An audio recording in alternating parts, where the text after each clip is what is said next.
Mummy, पड़ोस वाली aunty आई थी कुछ देर पहले, आपको पूछ रही थी। हाँ वो सत्संग में जाना था पर मैं नहीं जा रही, मेरे पैरों में बहुत दर्द हो रही है। अच्छा। अरे यार मम्मी, 3 बज गए, भाभी ने कुछ खाने को नहीं बनाया, बहुत तेज भूख लग रही है। भाभी,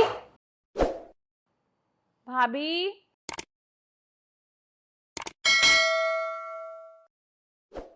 हाँ दीदी। इतनी देर हो गई भाभी, अभी तक आपने खाना नहीं बनाया। दीदी बस आज थोड़ी तबीयत ठीक नहीं लग रही है, बस जा रही हूँ अभी खाना बनाने। देख रहे हो मम्मी कैसे बहाने बना रही है। आपने इसे बिठा रखा है इसको। अरे तो गुस्सा क्यों हो रही है, बना देगी अभी। मम्मी आप इसे प्यार से समझा रही हो, ये तभी नहीं मान रही है। जब तक इस पर हाथ नहीं उठाओगी ना, तब तक ये समझेगी नहीं।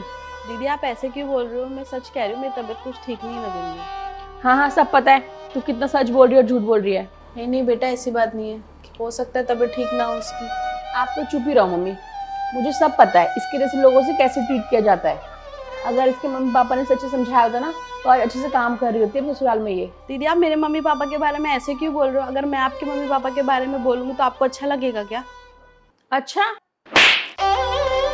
तुझसे बड़ी हूँ मैं, छोटी नहीं हूँ। जाके अपना काम कर किचन में।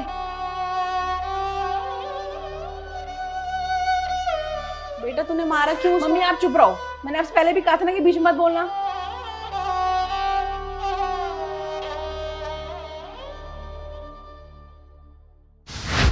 हाँ बहन सब ठीक है।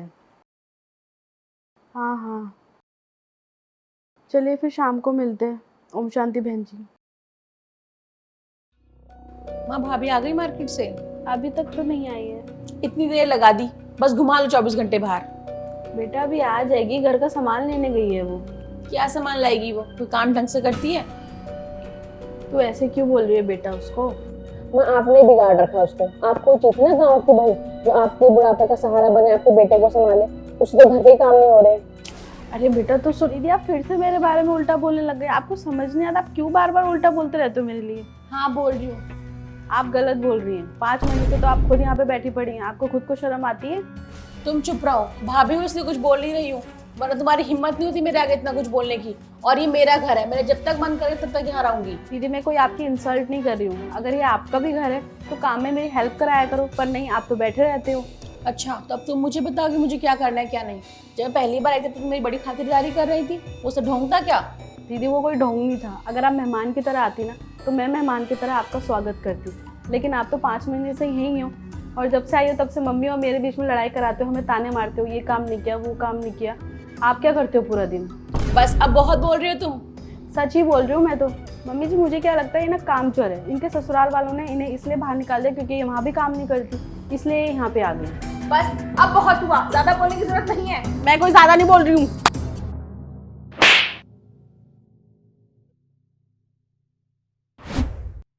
मम्मी भाभी ने आपके सामने मुझे मारा, भाभी को कुछ बोलोगे नहीं? नहीं मैं कुछ नहीं बोलूँगी, क्योंकि जब तुमने बहू पे हाथ उठाया था तब तुमने भी मुझे कुछ नहीं बोलने दिया था। मम्मी भाभी ने मुझे मारा है और मैं एक पल भी यहाँ नहीं रहूंगी, मैं जा रही हूँ अपने घर। हाँ हाँ जाओ, वैसे भी मैंने चाटा तुम्हें इसलिए मारा है कि तुम्हें अपनी गलती का एहसास हो, क्योंकि तुम अपने घमंड में अंधी हो चुकी हो। मतलब मैं समझी नहीं। मतलब ये कि बहू को ऐसा करने के लिए मैंने ही कहा था। बहू जी। मम्मी जी। बेटा तू रो मत। मम्मी जी मैं घर का इतना सब काम करती हूँ, लेकिन दीदी तो मुझे बिल्कुल भी नहीं समझती।